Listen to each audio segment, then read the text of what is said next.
سیاست ہے اس میں یہ جو عدم برداشت ہے اس کو ختم ہونا چاہیے اور یہ جو 6 لوگ ہیں یہی عدم برداشت کو ختم کر سکتے ہیں. لیکن اس میں ایک دو چیزیں جو اعزاز سید صاحب نے کہیں اس کے اوپر تھوڑا سا ایڈ کرنا چاہوں گا. انہوں نے کہا کہ جو پیپلز پارٹی اور پی ٹی آئی کے درمیان جو اتحاد ہے، الیکٹورل اتحاد ہے، اس میں بظاہر تمام اجزاء پورے ہیں. میں سمجھتا ہوں وہ سارے اجزاء وہ بالکل ٹھیک کہہ رہے ہیں کہ پورے ہیں، لیکن ان اجزاء میں جو ایک چیز ہے وہ ہے 9 مئی.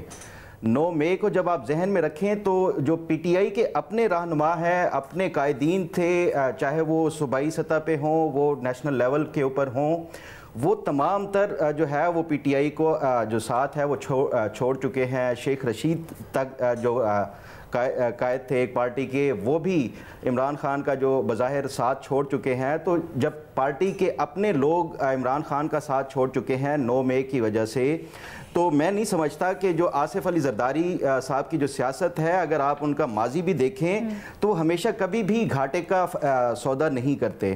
9 مئی ایک ایسا فیکٹر ہے جو تمام جو سیاسی جماعتیں ہیں وہ عمران خان کے ساتھ اتحاد کرنا ہو یا ان کی پارٹی جوائن کرنی ہو، اس سے پہلے 10 دفعہ سوچیں گے. اور یہی میں سمجھتا ہوں کہ جو پیپلز پارٹی کا اتحاد کے حوالے سے میں سمجھتا ہوں ایک سیاست کے طالب علم کے طور پہ کہ مجھے لگتا ہے یہ ممکن نہیں ہوگا. آصف علی زرداری صاحب شاید الیکٹورل جو پالیٹکس ہوتی ہے وہ ڈیفرنٹ ہے جو باقی جوڑ توڑ کی، جیسے آپ نے سینٹ کی ہمارے سامنے اگزامپل ہے کہ عمران خان نے جو چیئرمین سینٹ کو لگانے کے لیے ان کا اتحاد کیا تھا، صادق سنجرانی کو لگانے کے لیے عمران خان کے ساتھ زرداری صاحب نے. جو الیکٹورل پالیٹکس ہوتی ہے اس کا جو ڈیفرنٹ سیناریو ہوتا ہے، اس میں آپ نے اپنے جو ورکرز ہیں، جو گراؤنڈ کے اوپر آپ کے ووٹرز ہیں، ان کے جذبات کو بھی اور ان کے جو خیالات ہیں ان کو بھی مد نظر رکھنا ہوتا ہے.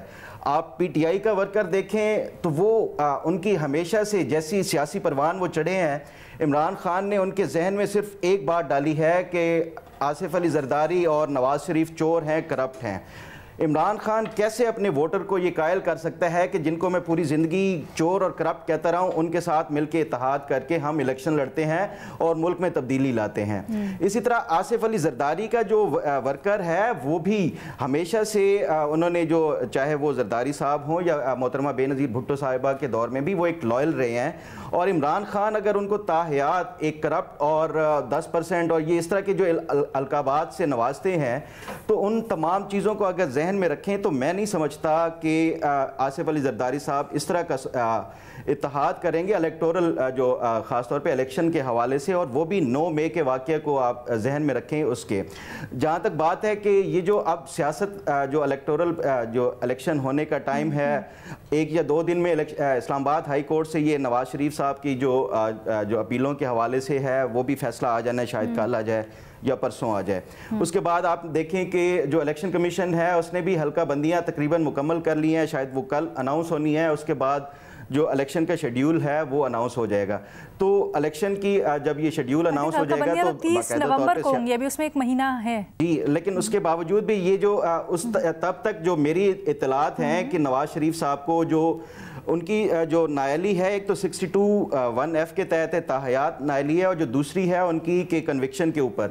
تو یہ جو کنوکشن والا معاملہ ہے وہ بھی اس وقت تک جب باقاعدہ الیکشن شیڈیول اناؤنس ہوگا اور جو انتخابی سرگرمیاں شروع ہوں گی، اس سے پہلے جو میری اطلاعات ہیں کہ ان کو یہ کنوکشن والا بھی آلموسٹ معاملہ یہ ختم ہو جائے گا. تو یہ سیاسی اتحاد ہونے ہیں. نواز شریف صاحب نے جو ہے ان کو جو مسلم لیگ نون کو ان کی حیثیت کیا ہوگی یہ میں آپ سے آگے آ کے پوچھتی ہوں. فخر مجھے کوئکلی یہ بتا دیجیے گا، ہم سیاست میں اس ماحول کی بات کرتے ہیں جس میں بہت زیادہ پولرائزیشن پیدا ہو گئی. آپ کئی دفعہ اس کے اوپر میں دیکھتی ہوں سوشل میڈیا کے اوپر لکھ بھی چکے ہیں. بھٹی صاحب نے کہا یہ ہمیشہ سے سیاست میں تھا. آپ کیا یہ سمجھتے ہیں کہ ہمیشہ سے رجحان رہا ہے، یا پھر جس طرح اعزاز کہہ رہے ہیں کہ پاکستان تحریک انصاف کی جو پاپولر سیاست تھی یا ان کا جو طرز سیاست تھا اس نے اس کو زیادہ ہوا دی اور بالکل ہی سیاست سے رواداری ختم کر دی؟ اور کیا اب سسٹم ٹھیک ہو رہا ہے یا نہیں؟